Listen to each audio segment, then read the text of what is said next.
Mhubiri mmoja alikuwa anatoka nchi moja kwenda nchi nyingine. One preacher moved from one country to another. Wakati yuko airport, Bwana akamwambia, At the airport, the Lord told him, tumie baba mkwe wako sadaka. Send your in-law. Ela. Send your in-law some cash. Kwa akaitile sadaka. So he obeyed. Ile sauti akatuma hela. He obeyed the voice and sent the Alafu money akaingia to kwenye the ndege. in-law and got in Ndege the plane. ikanyanyuka. So the plane took off. Ilivyokuwa juu, When it was up, wakaambiwa kuna itilafu kwenye ndege. they were told there is a malfunction in the flight. Unfortunately, huko juu huko, You know, in the air, hakuna gereji ya kupitia. there is no garage to stop over. No one. Watu wanaopanda ndege ni majasiri, waheshimu sana. Those who take flights are so courageous. Respect them. Kila mimi ndege ninapopanda nikiwa ndani namwambia Bwana Yesu, mikononi mwako. Every time when you take the flight, I tell Jesus, on your hands. Naiweka On the hands I commit my sio kwenye mikono ya rubani, not in the hands of the mikononi pilot. mwako. Kwa sababu kisha nyanyuka namna hii, hakuna mwanadamu mwingine yoyote anayeweza kukuokoa. If anything can happen. Can send you. Kama jambo fulani likitokea like that. Mama mmoja alikuwa anaenda Moshi. One woman is going to Moshi. Wakapanda ndege. They took the plane. Wakafika Kia. They went all the way to Kia. Rubani akamwambia kuna hitilafu, hatuwezi kutua. The pilot said there is a malfunction. Yule mama akamwambia Mungu, that man told God, nikitua salama kwenye hii ndege, if I land safely in this pesa yoyote nilionayo kwenye akaunti yangu nitaenda kuitoa kanisani. All the money in my account will give it to church. Nakwambia ukweli kabisa. I'm telling you the truth.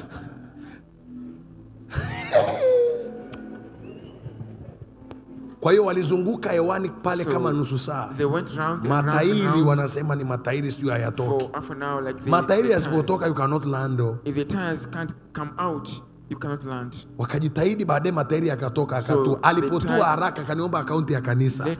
Nikamwambia Mungu asante, unatafutaga matatizo ili utatue tatizo. Anasema baadaye ile hitilafu ikatatulika, wakaweza kusafiri, wakatua. Later on, wakati anamuuliza Mungu nimeshindaje, Mungu akamwambia ni kwa sababu uliitii sauti ya kumheshimu baba yako. He said you landed safely because you obeyed the voice of your in-law. Listen to me people. God. Sikiliza.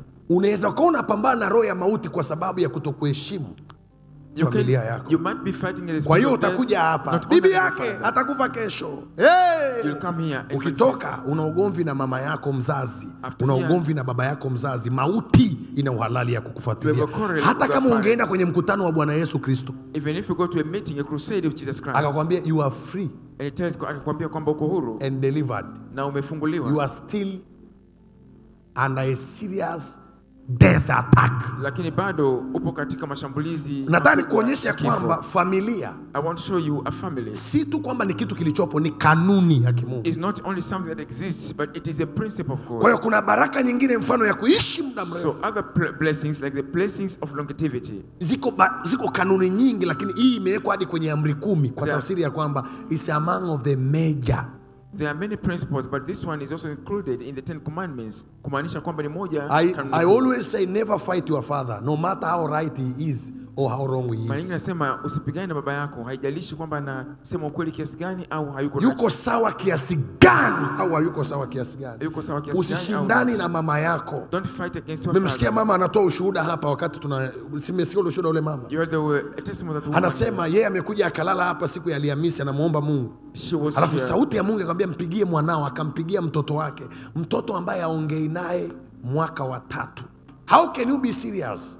Una ugomvi na mama yako mwaka wa 3, alafu unataka ufanikiwe, utakufa maskini. There are some blessings you will never receive. Kuna aina ya baraka hautazipokea kamwe until you take it from your family. Mpaka uchukue kutoka kwenye familia yako. Wanasema unamaanisha nini mtumishi? What do you mean evangelist? Kaangalie maandiko, yanasema heshimu baba yako na mama yako, siku zako zipate kuwa nyingi.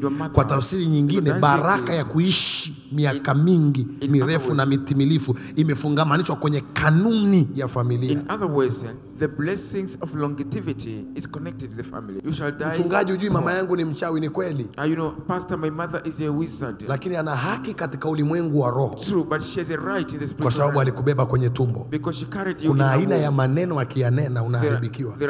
Nimeshaashumu mtumishi, kila siku nikituma hela huko na haribikiwa. Every time we send them the money. Sasa si utume kwa upendo.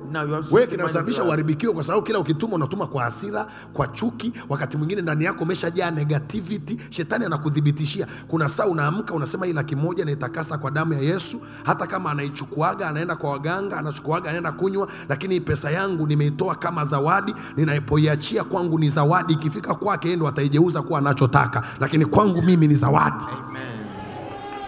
Wasema hela yangu ndo anapelekaga kwa waganga wa kienyeji. So you complain, my money. Sasa ni ya kwako ikiwa kwako, na ikiwa kwako umeifanya zawadi, ukiituma kwake yeye ataijeuza anavyotaka, lakini wewe usiki tena kwa sababu sio ya kwako. You are not involved because that one again is not yours when you send it to her. Nataka nikukumbushe ya kwamba I want to remind you that familia ni kanuni. Family is the principle. Kwa hiyo kuna vitu Mungu hatafanya kwako mpaka aangalie familia yako inavyoendelea. So there are things God can't do to you unless he has to look at how your family is faring.